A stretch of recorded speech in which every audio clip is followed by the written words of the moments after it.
Hello everyone, welcome to my channel. आज हम इस पार्ट सेकेंड में पढ़ने वाले हैं कि जब हम पदार्थों में विभिन्न प्रकार के परिवर्तन जो लाते हैं तो उस पर क्या प्रभाव पड़ता है। जैसे कि हमने किसी पदार्थ की जैसे कि हमने ठोस है, ठीक है, बर्फ़ है, उस पर हमने तापमान से दिया उसको, तो उस पर उस चीज़ का क्या प्रभाव पड़ेगा। अगर हमने गैस पर दाब लगाया तो क्या प्रभाव पड़ेगा, तो वही हम इस पार्ट के अंदर यहाँ पर डिस्कस करने वाले हैं। तो स्टार्ट करते हैं। सबसे पहले यहाँ पर आता है तापमान परिवर्तन का प्रभाव। यदि हम किसी भी पदार्थ में तापमान देंगे, उस पर तापमान लगाएंगे तो क्या उस पर असर होगा, इसको हम इजी उदाहरणों के द्वारा यहाँ पर समझेंगे। उदाहरण के लिए हम एक बर्फ़ का टुकड़ा लेते हैं, ठीक है। उस बर्फ़ के टुकड़े को हम क्या करते हैं, एक तपेली में रखकर उसको धीरे धीरे ठंडा करते हैं। अब ठंडा करने पर उसको धीरे धीरे क्या मिल रहा है, हम क्या दे रहे हैं, उसको तापमान दे रहे हैं। अब जैसे जैसे वह गर्म होता जाएगा उसके कणों को क्या मिलती है, ऊर्जा मिलती है, ठीक है। ऊर्जा मिलती है मतलब कि ऊष्मा, ठीक है, मिल रही है। इसके कारण क्या हो रहा है, उस पदार्थ की मतलब कि उस पदार्थ की गतिज ऊर्जा जो है बढ़ रही है, उसकी गतिज ऊर्जा में क्या हो रही है, यहाँ पर वृद्धि हो रही है। अब जैसे जैसे उसकी गतिज ऊर्जा में वृद्धि होने लगती है, उसमें क्या होने लगेगा, अधिक जो है कंपन होने लगता है। ये क्रियाकलाप बहुत ईजी है, आपके घर पे भी आराम से कर सकते हैं, ठीक है। तो यहाँ पर हम क्या देख रहे हैं कि जैसे जैसे हम उसको क्या कर रहे हैं, तापमान बढ़ा रहे हैं, वैसे वैसे उसके पदार्थों की जो गतिशीलता है वो क्या हो रही है, बढ़ रही है। आपने अक्सर एक तपेली में अगर कभी पानी गर्म किया हुआ तो हम उसको उबलते हुए आराम से देखते हैं, तो वो क्या है, उसके कणों के बीच में होने वाला कंपन है। क्यों, क्योंकि उसकी गतिज ऊर्जा क्या हो रही है, यहाँ पर बढ़ रही है। और इस गतिज ऊर्जा के कारण क्या होता है, यहाँ पर उसमें इतनी ऊष्मा उत्पन्न हो जाती है कि उसके कारण उसका आकर्षण बल क्या हो जाता है, वह पार हो जाता है। मतलब उसके कणों के बीच जितना भी आकर्षण था वो क्या हो जाता है, हट जाता है, बिगड़ जाता है। इस वजह से क्या होता है, यहाँ पर ये कण जो है अपने नियत स्थान को छोड़कर क्या हो जाते हैं, अत्यंत स्वतंत्रतापूर्वक जो है गति करने लगते हैं, ठीक है, उबलने लगते हैं। और एक ऐसी अवस्था आती है जब ठोस पिघलकर काय में परिवर्तित हो जाता है, द्रव में परिवर्तित हो जाएगा, ठीक है। अब यहाँ पर एक परिभाषा आप नोट कीजिएगा, जिस तापमान पर ठोस पिघलकर द्रव में बन जाता है वह क्या कहलाता है, इसका गलनांक कहलाता है। यहाँ पर आपको बुक में दो पिक्चर्स दे रखी है बच्चों। पहली पिक्चर में आपको दिखाया गया है कि किस प्रकार से बर्फ़ के टुकड़ों को जो है पिघाला जा रहा है, और दूसरी पिक्चर ये आपको बताती है कि किस प्रकार से उसको जब ऊष्मा जो है अधिक मिलती है और उसके कणों के बीच में जो है यहाँ पर क्या हो जाता है, आकर्षण टूट जाता है। अब यहाँ पर ये बात जो है आप नोट कीजिएगा, किसी ठोस का गलनांक उनके कणों के बीच के आकर्षण बल के सामर्थ्य को दर्शाता है। आकर्षण बल के सामर्थ्य को किस प्रकार से दर्शा रहा है वो, कि वह वस्तु कितनी आकर्षण से जो है जुड़ी हुई है, मतलब उस वस्तु या फिर उस पदार्थ के जो कण हैं वह कितने आकर्षण से जो है एक दूसरे से जुड़े हुए रहते हैं। ये उसके सामर्थ्य को मतलब कि उसकी कैपेसिटी को जो है बताता है, ठीक है। यहाँ पर नोट कीजिएगा, बर्फ़ का गलनांक कितना होता है, 273.16 केल्विन होता है, ठीक है। और गलने की प्रक्रिया, या इसको नोट कीजिएगा, गलने की प्रक्रिया यानी ठोस से द्रव अवस्था में परिवर्तन को क्या कहते हैं, संगलन, ठीक है। जब कोई वस्तु किसी तापमान पर ठोस पिघलकर जब द्रव बनता है उसको तो क्या कहते हैं, अपन गलनांक कहते हैं। और जब, ठीक है, ठोस से द्रव अवस्था में परिवर्तन होता है तब उसको क्या कहते हैं, अपन संगलन। गलन से ही आप इसको याद रखिएगा। एक और बहुत मोस्ट इम्पोर्टेंट नोट जो यहाँ पर आपको दिया गया है, ये आप ध्यान से पढ़िएगा और इसको याद कीजिएगा। मैं आपको पढ़कर सुनाती हूँ। तापमान का अंतर्राष्ट्रीय मात्रक जो है वो होता है केल्विन। इसको के से जो है नोट किया जाता है, के से इसको प्रदर्शित किया जाता है, ठीक है। अब यहाँ पर इसका मान दे रखा है 0 degree Celsius is equal to 273.16 kelvin होता है, ठीक है। अब हम हमारी सुविधा के लिए इसको क्या कर सकते हैं, दशमलव को हटा सकते हैं, ठीक है। तो यहाँ पर इसका मान क्या हो जाएगा, 0 डिग्री सेल्सियस का पूरा 273 केल्विन हो जाएगा, ठीक है। अब आप यहाँ पर आश्चर्य कर रहे होंगे कि हमने सेल्सियस से इसको केल्विन में कैसे बदल दिया, ठीक है। ये इस यूनिट का ध्यान रखिएगा, सी और के का, यहाँ पर ये यूनिट चेंज हुई है, ठीक है। तो कैसे होता है ये, यहाँ पर भी ये लिखा हुआ है, तापमान की माप केल्विन से सेल्सियस में बदलने के लिए दिए हुए तापमान में से क्या करते हैं, 273 घटाते हैं, ठीक है। जबकि सेल्सियस से केल्विन में बदलने के लिए क्या करते हैं, दिए हुए तापमान में से 273 को जोड़ देते हैं। माना कि आपको कोई संख्या दी गई, 500 दी गई, ठीक है। अब 500 में से आपको क्या करना है, केल्विन से सेल्सियस में बदलना है, तो इसके लिए आप क्या कर देंगे, 500 में से 273 घटा देंगे। और यदि वही संख्या आपको 500 दी गई होगी और उसको क्या करना होगा, आपको केल्विन में बदलना होगा सेल्सियस से, तो उसमें क्या कर देंगे आप, 273 को जोड़ देंगे। तो आपका जो है मात्रक को जो है या फिर उसकी मात्रक को आप आसानी से चेंज कर पाएंगे। अभी हमने बात की थी कि किस प्रकार से ठोस गला, मतलब कि द्रव में बदला, तो उसको हमने क्या कहा, संगलन कहा, ठीक है। तो गलने की इस प्रक्रिया में हमको पता है तापमान समान रह रहा है, तो ऐसे में ऊष्मीय ऊर्जा जो है वह कहाँ जाती है, जो हमने ऊष्मा उसको प्रोवाइड की है वो ऊष्मा कहाँ गई, तो या ऊष्मीय ऊर्जा किस लिए दी जाती है, उसको उसके कणों को और ज़्यादा जो है स्वतंत्र करने के लिए दी जाती है। तो ये जो ऊर्जा है ये कहाँ, ये ऊष्मा जो है ये कहाँ चली जाती है, उस बीकर की दीवारों में, उसमें उपस्थित जो पदार्थ है उसके द्वारा क्या कर ली जाती है, अवशोषित कर ली जाती है। ऐसा कह सकते हैं कि उसकी जो सामग्री है, बीकर की सामग्री, उसके द्वारा ये अवशोषित कर ली जाती है, ठीक है। इसलिए इस या फिर उस बीकर में छुपी रहती हैं, इसलिए इसको हम क्या कह सकते हैं, गुप्त ऊष्मा भी कह सकते हैं। यानी छुपी हुई ऊर्जा से, ऊष्मा से क्या आशय होता है, इसकी गुप्त ऊष्मा से ही होता है, ठीक है। अब यहाँ पर वायुमंडलीय दाब पर 1 किलो ठोस को उसके गलनांक पर द्रव में बदलने में जितनी ऊष्मीय ऊर्जा की आवश्यकता होती है उसको क्या कहा जाता है, संगलन की प्रसुप्त ऊष्मा कहा जाता है। ये आप नोट कीजिएगा, ठीक है। हम जानते हैं कि जल में ऊष्मीय ऊर्जा जो है देते हैं, ठीक है। तो कण अधिक ऊर्जा से जो है गति करने लगते हैं। जैसे हम उसको ऊष्मीय ऊर्जा मतलब कि तापमान देंगे, हीट प्रोवाइड करेंगे, तो उसकी गति, उसके कण जो है अधिक गति से जो है गति करने लगेंगे, ठीक है। और एक ऐसा समय आता है कि वे परस्पर आकर्षण बल को क्या कर देते हैं, तोड़ देते हैं, ठीक है। मतलब कि हम उस पानी को इतना गर्म कर रहे हैं, आपने उबलना तो देखा ही होगा, पानी की जो उबलने की क्रिया होती है वो, उसमें क्या होता है कि वो जो पदार्थ के कण हैं उनको इतनी ऊष्मा दी जा रही है जिससे उनके कण जो हैं उनको इतनी गतिज ऊर्जा मतलब कि गति के कारण निहित ऊर्जा, ठीक है, इतनी ऊर्जा मिलती है कि वह अत्यधिक जो है गतिशील हो जाते हैं। वो गतिशील हो जाने के कारण उनके आपस के जो बल हैं उस बल को क्या कर देते हैं, तोड़कर स्वतंत्र हो जाते हैं। इस तापमान पर द्रव जो है कौन सी अवस्था में बदलना शुरू हो जाता है, गैस अवस्था में बदलना शुरू हो जाता है, ठीक है। हम जानते हैं बच्चों अच्छी तरह से कि जब हम पानी को गर्म करते हैं, बहुत तापमान पर उबालते हैं, तो धीरे धीरे वह पानी क्या करने लगता है, उबल जाएगा और आपकी तपेली में कुछ नहीं बचता है। ये तो पानी कहाँ गया, वह गैस बन करके क्या हो गया, उड़ गया, ठीक है। तो वायुमंडलीय दाब पर वह तापमान जिस पर द्रव उबलने लगता है उससे क्या कहते हैं, इसका क्वथनांक कहते हैं। ये बच्चों आप ध्यान से नोट करना। इस प्रकार से हम कह सकते हैं कि तापमान बदलकर हम क्या कर सकते हैं, पदार्थ की एक अवस्था से दूसरी अवस्था में परिवर्तन कर सकते हैं। जैसे कि यहाँ पर एक फ्लो चार्ट आपको दे रखा है, यहाँ पर देखिए ठोस अवस्था, ठीक है। इस ठोस अवस्था को जब ऊष्मा दी जाती है, ठीक है, मतलब कि ऊर्जा दी जाती है, तापमान दिया जाता है, ऊष्मा का अर्थ यहाँ पर तापमान से ही है। तो ठोस कौन सी अवस्था में बदल गया, द्रव में, मतलब कि बर्फ का में बदल गया, पानी में बदल गया, ठीक है। और ये द्रव अवस्था है ना, जब पानी आया द्रव अवस्था में और फिर इसको वापस से क्या दिया हमने, ऊष्मा दी, मतलब कि तापमान दिया, तो एक में बदल गया, गैसीय अवस्था में बदल गया। और इसी को अगर हम रिवर्स करें, ठीक है, इसी को अगर अपन उल्टा भी देख सकते हैं तो क्या होगा, यहाँ पर इस द्रव अवस्था को अपन ने क्या किया, यहाँ पर शीतलता दी तो वो काई में बदल जाएगा, यहाँ पर द्रव अवस्था में बदलेगा, फिर द्रव अवस्था को वापस हम कूल करेंगे तो वो काई में बदल जाएगा, ठोस अवस्था में बदल जाएगा। इस तरह से हम तापमान देकर किसी भी अवस्था, पदार्थ की अवस्था को परिवर्तित कर सकते हैं। अब यहाँ पर एक बहुत ही महत्वपूर्ण क्रियाकलाप आता है, जैसे कि गर्म करने पर पदार्थ की अवस्था जो है बदल जाती है। हम जानते हैं गर्म होने पर ठोस से द्रव और द्रव से जो है गैस बन जाती है, ये भी हम जानते हैं।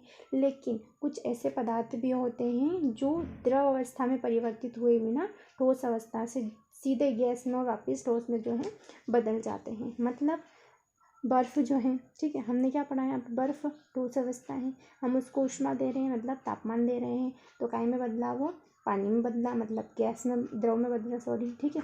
और पानी को हमने गर्म किया तो वही मतलब वाष्प में बदला। लेकिन बहुत से ऐसे पदार्थ होते हैं जो बिना द्रव अवस्था में आए सीधे कौन सी अवस्था में चले जाएंगे, गैस अवस्था में चले जाते हैं। ठीक है, इसका एक बहुत ही जो है ऐसा उदाहरण जो आपके दैनिक जीवन में आपने देखा है मैं आपको बताती हूँ। हम यहाँ पर उदाहरण लेते हैं कपूर का। ठीक है, कपूर या अमोनियम क्लोराइड। ठीक, तो हम यहाँ पर कपूर का उदाहरण लेते हैं। ठीक है, तो यहाँ पर आपने कपूर को बहुत से जो हैं आपके धार्मिक स्थानों पर आपके घरों में पूजा होते हुए देखी होगी, आपने कपूर का इस्तेमाल किया होगा। तो हम देखते हैं कपूर जो है कौन सी अवस्था में रहती है, ठोस अवस्था में रहती है। जब हम इसको तापमान देते हैं मतलब इसको जलाते हैं तो बच्चों आपने देखा होगा कि इसमें से कोई भी जो है द्रव पदार्थ नहीं निकलता है, मतलब कि इसमें पानी नहीं निकलेगा। ये डायरेक्ट कौन सी अवस्था में चली जाती हैं, गैस अवस्था में जो है चली जाती है। तो यहाँ पर एक बहुत महत्वपूर्ण परिभाषा आपकी बनती है काय की, ऊर्ध्वपातन की।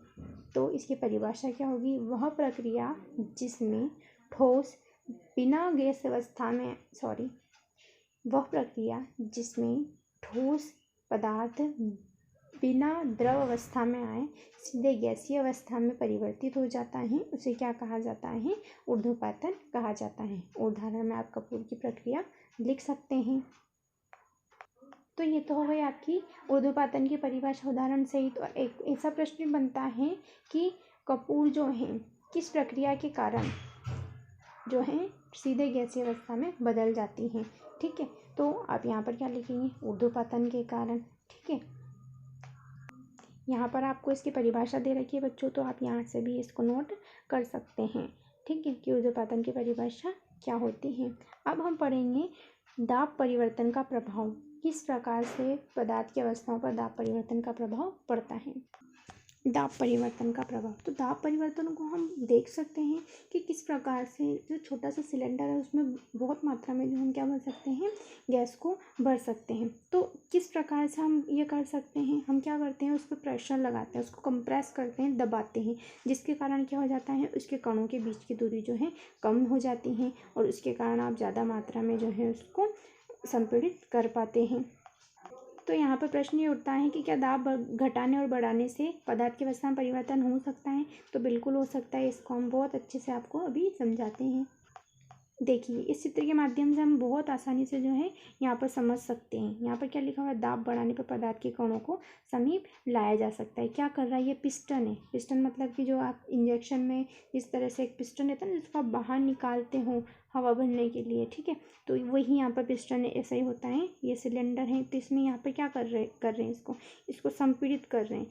अब इसके कण पहली स्थिति में कितनी दूर दूर थे, जब पिस्टन से इसको दबाया गया तो इसके कण कितने पास आ गए, और तीसरी अवस्था में ये कण जो है बहुत पास आ जाते हैं। इसलिए क्या किया जा सकता है, दाब लगाने से, दाब बढ़ाने से कणों को जो है समीप लाया जा सकता है। अब यहाँ पर एक प्रश्न आता है हमारे पास में कि दाब के बढ़ने और तापमान के घटने से गैस द्रव में बदल सकती है। तो बिल्कुल बदल सकती है। आपने बच्चों ठोस CO2 मतलब कि सॉलिड कार्बन डाइऑक्साइड के बारे में सुना होगा। ठीक है, हम इसे क्या करते हैं, उच्च दाब पर मतलब कि बहुत हाई प्रेशर से इसको क्या करते हैं, संग्रहित करते, प्रिजर्व करते हैं। और जब वायुमंडलीय दाब का माप कितना हो जाता है, 1 एटमॉस्फेयर हो।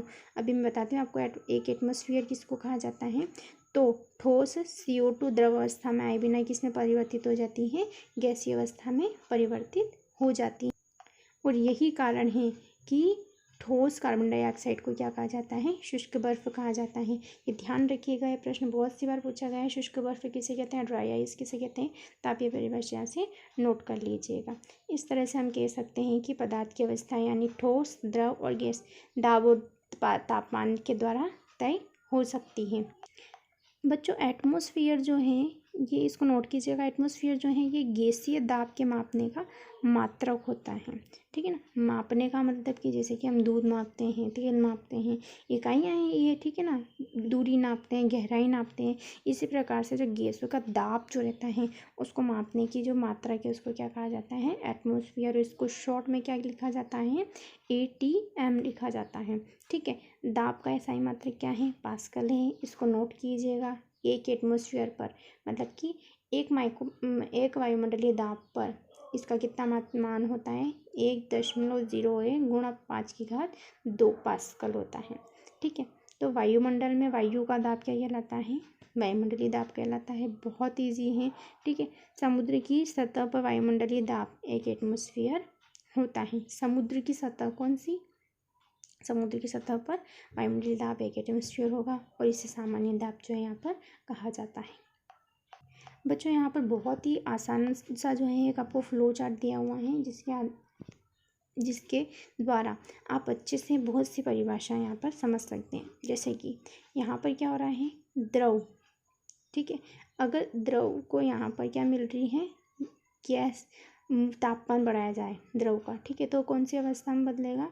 वाष्पीकरण होकर गैस अवस्था में बदल जाएगा। मतलब कि जब द्रव गैस अवस्था में बदलता है तो इसको क्या कहा जाता है? गैस अवस्था कहा जाता है, ठीक है। और गैस जब है, ठीक है, द्रव के रूप में जमने लगती है तब इसको क्या कहा जाता है? संघनन कहा जाता है। संघनन क्या है? मैं आपको उदाहरण द्वारा समझाती हूँ कि जब आप पानी गर्म करते हो और उस पर एक प्लेट ढक देते हो तो उस पर छोटी छोटी बूंदें जो आप प्लेट के ऊपर जमी हुई देखते हो, ठीक है, तो वह क्या है? संघनन है, ठीक है। इसी प्रकार से यहाँ पर ठोस का जो है गैस के रूप में क्या हो रहा है? ऊर्ध्वपातन है ये, ठीक है। गैस का ठोस में ऊर्ध्वपातन, इस प्रकार से हम इसको यहाँ पर अच्छे से समझ सकते हैं। द्रव को अगर शीतलता ज़्यादा मिलेगी तो क्या करेगा? ये जम जाएगा, ठीक है। और ठोस वापस से जब इसको क्या दी जाएगी? ज़्यादा ऊष्मा दी जाएगी तो ये क्या हो जाएगा? संगलन हो जाएगा, मतलब कि गल जाएगा। संघनन और संगलन दोनों में काफ़ी अंतर होता है। संगलन मतलब तो क्या हो रहा है? यहाँ पर ठोस का बदल रहा है द्रव में, ठीक है, मतलब कि गल रहा है, ये ध्यान रखिएगा। और संघनन मतलब कि सघन होना, ठीक है, इकट्ठा होना। तो यहाँ पर क्या हो रहा है? जो द्रव की जो बूंदें हैं वो गैस के रूप में, छोटे छोटे वाष्प के रूप में जो प्लेट पर जम रही है उसको क्या कहेंगे? अपन संघनन कहेंगे। अब अगला टॉपिक आता है हमारा यहाँ पर वाष्पीकरण का, कि वाष्पीकरण क्या होता है। तो बच्चों यहाँ पर आपके लिए जानना बहुत ज़रूरी है कि ऐसा कोई ज़रूरी नहीं है कि आप यदि किसी वस्तु को गर्म करेंगे तभी उसमें क्या होगा? वाष्पीकरण होगा। किसी पदार्थ को सदैव हम ऊष्मा देकर या फिर दाब लगाकर जो है उसको वाष्पीकरण नहीं कर सकते, फिर उसकी अवस्था को परिवर्तित नहीं कर सकते। हम बहुत से हमारे दैनिक जीवन में ऐसे उदाहरण देखते हैं जिसमें कोई वस्तु जो है बिना क्वथनांक पर पहुँचे ही द्रव अवस्था वाष्प अवस्था में जो है बदल जाएगी, ठीक है। जल को खुला छोड़ देने पर यह धीरे धीरे वाष्प के रूप में परिवर्तित हो जाता है। तो ऐसा क्यों हुआ, है ना? कपड़े जो हैं सूख जाते हैं, गीले कपड़े, ठीक है। तो इन उदाहरणों में जल का क्या हुआ? तो क्या होता है जल का? यहाँ पर हम जानते हैं कि पदार्थ के कण जो हैं क्या रहते हैं? हमेशा गतिशील रहते हैं, ठीक है, कभी रुकते नहीं हैं। और एक निश्चित तापमान पर ठोस, द्रव और गैस के कणों में क्या होती है? विभिन्न मात्रा में गतिज ऊर्जा होती है, ठीक है। द्रव में सतह पर स्थित कणों के कुछ अंशों में इतनी गतिज ऊर्जा होती है कि वे एक दूसरे कणों से आकर्षण बल से मुक्त हो जाते हैं और क्वथनांक के कम से कम तापमान पर द्रव के वाष्प में परिवर्तित होने की इस प्रक्रिया को क्या कहते हैं? वाष्पीकरण होते हैं। मतलब कि अगर हम इजी लैंग्वेज में, अगर हमारी लैंग्वेज में इसको कहें कि द्रव को किस अवस्था में, गैसीय अवस्था में जल वाष्प के रूप में उड़ना क्या कहलाएगा? वाष्पीकरण जो है कहलाता है। और ये किसके कारण होता है? जल के ही कणों के बहुत अत्यधिक गतिज ऊर्जा के कारण जब उसके कण क्या होते हैं? बंधन मुक्त हो जाते हैं, ठीक है।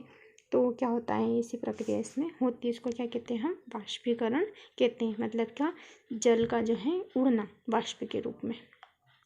अब हम पढ़ेंगे कि वाष्पीकरण को प्रभावित करने वाले जो कारक हैं वो कौन कौन से होते हैं।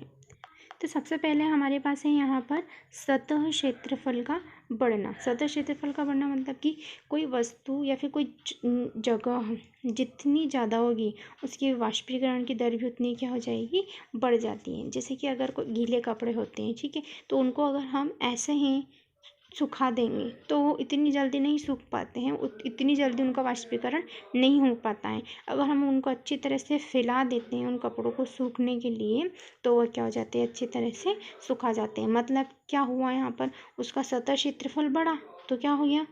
वो जल्दी से जो है सूख गए। इसका उदाहरण हम एक हमारे दैनिक जीवन से और लेते हैं। जब हम चाय को कप में पीते हैं, ठीक है, तो वो जो है धीरे धीरे पी पाते हैं। क्यों? क्योंकि उसका सतह क्षेत्रफल कम है, ठीक है। वो जो है एक कप के रूप में। लेकिन जब हम उस चाय को एक प्लेट में या फिर एक प्याली में पीते हैं तो उसका सतह क्षेत्रफल क्या हो जाता है, बढ़ जाता है। और जैसा कि मैंने कहा, सतह क्षेत्रफल जैसे जैसे बढ़ेगा उसका जो है वाष्पीकरण भी बढ़ता जाता है। ठीक है। तापमान में वृद्धि, तो तापमान में जितनी तेज़ी से वृद्धि होती है, ठीक है, उसको और गतिज ऊर्जा जो है, पदार्थ के कणों को और गतिज ऊर्जा मिलती है, जिससे ये और जल्दी जो है वाष्पीकृत हो जाते हैं। जैसे ये हम देखते हैं कि गर्मियों के दिनों में कपड़े कितनी जल्दी सूख जाते हैं बजाय ठंड के, बरसात के दिनों में। ठीक है। एक अगर अपन फर्श पे पानी में अगर गिर जाता है गलती से, तो अपने आप बिना किसी साफ सफाई के वो पानी क्या हो जाता है, उड़ जाता है, या फिर हमको थोड़ी देर में तो दिखाई नहीं देता है। किस वजह से हो रहा है, क्योंकि वो अधिक तापमान की वजह से होता है। ठीक है। आर्द्रता में कमी, तो वायु में विद्यमान जलवाष्प की मात्रा को क्या कहते हैं, आर्द्रता कहते हैं, फिर नमी कहते हैं। किसी निश्चित तापमान पर हमारे आसपास की वायु में एक निश्चित मात्रा में जलवाष्प होता है, और जब वायु में जल के कणों की मात्रा पहले से अधिक होती है तो वाष्पीकरण की दर क्या हो जाएगी, घट जाएगी। इसका उदाहरण अपन ले सकते हैं अच्छे से सर्दियों के, बरसात के दिनों में। ठीक है। क्योंकि इन मौसमों में क्या होता है कि हमारे वातावरण में ऑलरेडी इतना मॉइस्चर होता है कि उस मॉइस्चर की वजह से हमको तापमान मिल ही नहीं पाता है। ठीक है। और जब यहाँ पर मॉइस्चर मतलब कि तापमान की, आर्द्रता की अगर कमी होगी तो यहाँ पर वाष्पीकरण की दर क्या हो जाएगी, घट जाएगी। वाष्पीकरण यहाँ पर नहीं हो पाता है। अगला आता है यहाँ पर वायु की गति। तो हम जानते हैं कि जितनी ज़्यादा वायु जो है चलती है, ठीक है, उतनी जल्दी जो है कपड़े सूखते हैं। इसका क्या कारण है, क्योंकि वायु जो है अपने साथ उन जल के कणों को क्या कर ले जाती हैं, बहा कर ले जाती हैं। मैं आशा करती हूँ कि आपको ये वीडियो अच्छे से समझ आया होगा। नेक्स्ट वीडियो में हम कुछ और बातें सीखेंगे। धन्यवाद।